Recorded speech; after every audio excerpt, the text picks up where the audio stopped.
It's so easy to be great nowadays because most people are weak. This is a softened generation. So if you have any mental toughness, any ability, if you have any fraction of self-discipline, the ability to not want to do it but still do it. People have a hard thing understand. I hate to run. And what makes me so crazy, it doesn't anymore, is people go, well, why do you run if you hate it? What are you talking about? I don't want to take showers and eat either. I hate that too. That's life, man. It wasn't until I changed that mentality that I became somebody. I hated going to school. So guess what? I was dumb as shit. But if you can get through to doing things that you hate to do, on the other side is greatness. That's what people understand. By me running, I am callous in my mind. I'm not training for a race. I'm training for life. I'm training for the time when I get that 2:00 in the morning call that my mom is dead or something happens tragic in life. I don't fall apart. I'm training my mind and my body and my spirit so it's all one, so I can handle what life is going to throw at me. Because the life I've lived, it throws a whole bunch at you. And if you're not physically and mentally prepared for that, you're just going to crumble and you're good for nobody. 99% of people are not willing to do what it takes to make their dreams come true. The Marines have a saying, everybody wants to go to heaven, but nobody wants to die. The center of bringing any dream into fruition is self-discipline.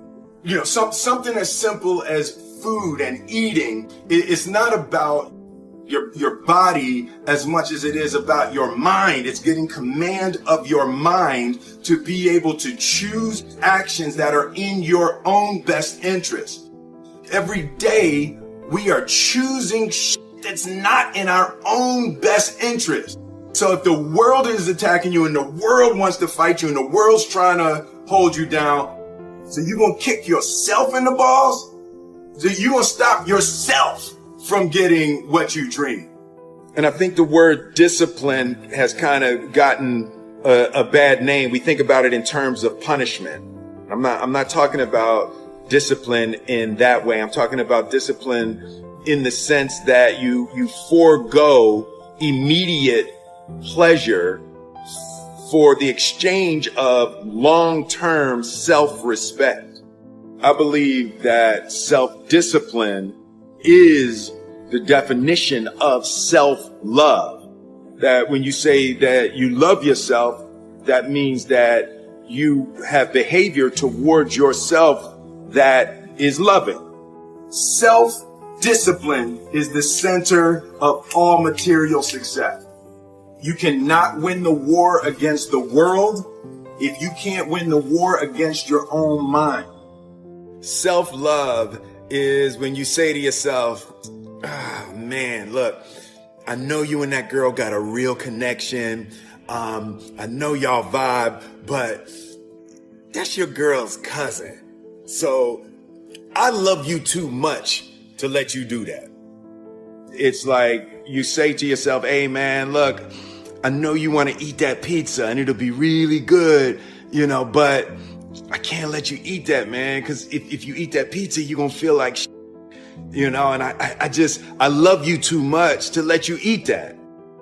Self-love is, hey, look, I know you got a test on Monday, you know, and I know you really want to go out with your friends. It's Saturday night, you want to go out, but if you fail that test, you're not going to feel good about yourself. You know, I love you too much to let you go out tonight. Self-discipline is self-love. If you want to be happy, you have to love yourself, which means you have to discipline your behavior. The road to sustained happiness is through disciplining your behavior. We tend to base our self-esteem on what other people think. And that's not really self-esteem. Self-esteem is supposed to be how we feel about ourselves. And I was just saying how dangerous it is to allow other people to determine how you're going to feel about you. And it's kind of like looking into a broken mirror. You're going to look in a broken mirror and then change your face to try to look good in this defiled, busted, broken mirror. And it just, other people's opinions is a really way to determine how we feel about ourselves. I'm the best of the mediocre people. I now think I'm great. I'm great. We surround ourselves around people that make us feel great. They tell us what we want to hear. The second we put ourselves amongst the uncommon people, we don't like that feeling. That challenging feeling of that person who's waking up at 3:30 in the morning and say, hey, put your shit on, we're going for a run. We don't like that challenge. We like that person who says, hey, you know what, man, I don't feel good today, man. And they say, oh, it's okay, brother. Take the day off, man. We'll get a pizza and shit, watch the game. We like that. We love that feeling. Why? Because you understand, man, we're good, bro. We don't want that motherfuckers like this. Hey, man, no, bro. Get your fucking shit on, man. Stop being a punk. We don't want that in our lives. We don't want that person who's constantly challenging our weaknesses.